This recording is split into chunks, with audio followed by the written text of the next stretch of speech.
A paz do Senhor Jesus.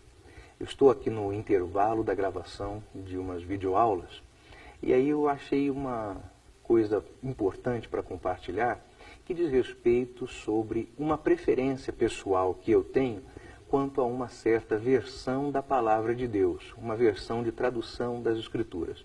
E também, junto com esta preferência, eu trago uma rejeição a uma certa versão de tradução das Escrituras. Então, para acabar com o mistério, porque o vídeo é para explicar, não é para confundir, eu tenho tido e nutrido um carinho muito especial e um gosto muito grande em poder estudar a Bíblia a partir da tradução Almeida, Corrigida e Fiel, que é da Sociedade Bíblica Trinitariana. E desde há muito tempo, tenho sentido algum desprazer e desconforto em ler a Bíblia na chamada nova tradução da linguagem de hoje. Mas eu quero explicar o porquê. Talvez isso ajude você nos seus estudos. Quando nós tratamos a respeito de tradução das Escrituras, devemos considerar duas coisas importantes. Quais são as fontes, os textos originais utilizados para a tradução e qual é o método no trato com aqueles textos. Bom, começando pelas fontes, pelos originais. Tratando sobre traduções bíblicas, nós temos aquilo que se chama de texto crítico e a outra opção que é o texto majoritário. Qual a diferença entre ambos? Primeiro, de idade. O texto crítico é muito mais antigo que o texto majoritário. O texto crítico deve datar aí do século III ou IV da era cristã. O texto majoritário mais antigo que há data, em sua concepção mais antiga, no século VIII da era cristã. Então, o texto crítico está cronologicamente mais perto do autógrafo. E o texto majoritário, cronologicamente, está mais distante do autógrafo. O que é o autógrafo? É o texto bíblico redigido mesmo pelo seu escritor primeiro, e não as cópias dele. Isso pode fazer com que você pense, como o texto crítico está mais perto cronologicamente do autógrafo, ele é mais confiável.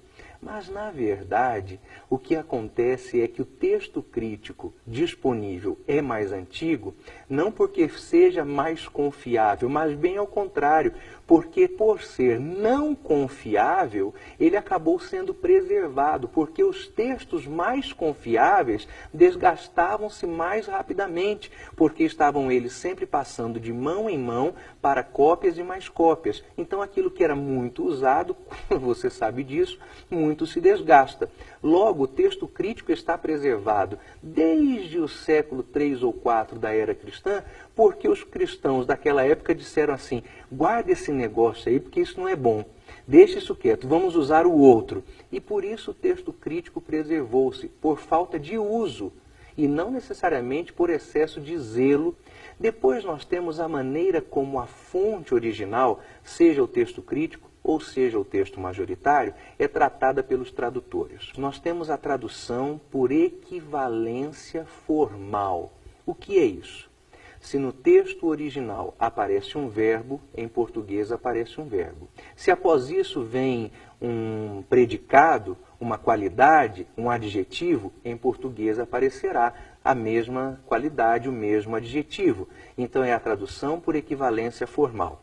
Eventualmente, a tradução por equivalência formal pode sacrificar a forma em razão do conteúdo. É por isso que às vezes a gente lê a Bíblia e tem a impressão de ler algum texto um pouquinho truncado, de redação muito impostada. Vou usar uma palavra mais sincera até, quase empolada. Por que isto? Porque essa tradução foi feita através deste método de equivalência formal. A outra forma pela qual a tradução é conduzida é chamada de equivalência dinâmica. E aí, na equivalência dinâmica, não importa para o tradutor se está aparecendo um verbo lá no texto grego ou mesmo no texto hebraico. Ele traduzirá o que ele achar que pode dar mais sentido à tradução. E aí, no final, nós não temos exatamente uma tradução, mas uma espécie de versão livre daquele texto original. Então, eu gosto muito da Almeida Corrigida Fiel por isso. É texto majoritário traduzido por equivalência formal. Mas por que eu não gosto da tradução da linguagem de hoje? Porque o tradutor vale-se do direito da paráfrase para poder fazer aquela versão.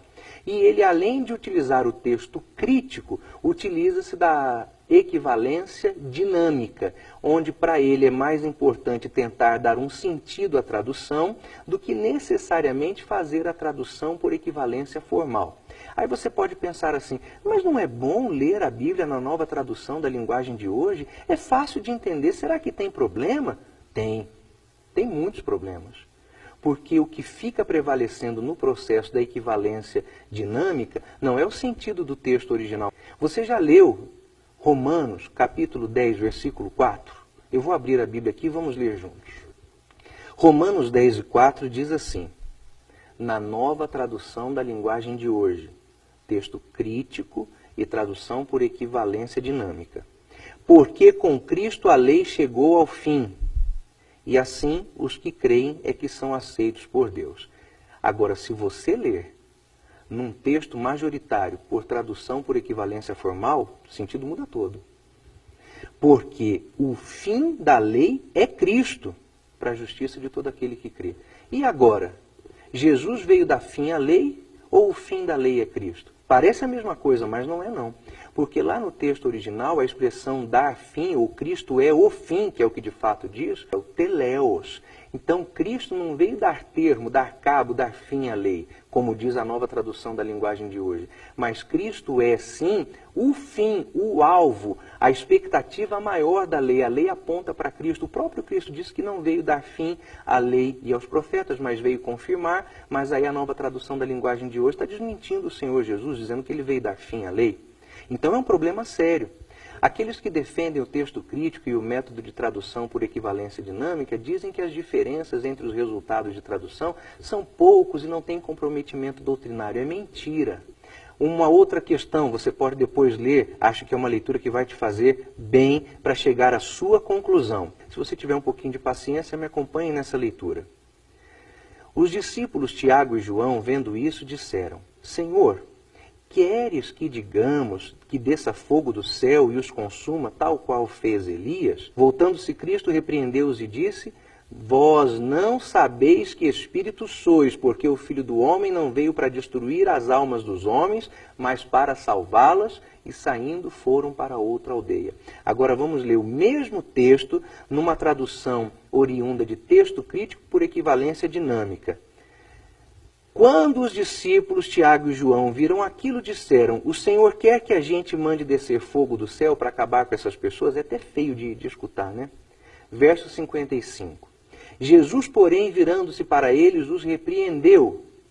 E aí, cadê a repreensão? Não tem, vai direto para o 56. Então foram os discípulos para outro povoado. Quer dizer que a tradução de texto crítico, por equivalência dinâmica, suprimiu da nova tradução da linguagem de hoje o texto onde diz, vós não sabeis de que espírito sois, porque o Filho do Homem não veio destruir as almas dos homens, mas veio para salvá-las. Houve a supressão do alto testemunho de Cristo sobre o seu ministério sacerdotal, sobre a salvação que Cristo poderia ofertar.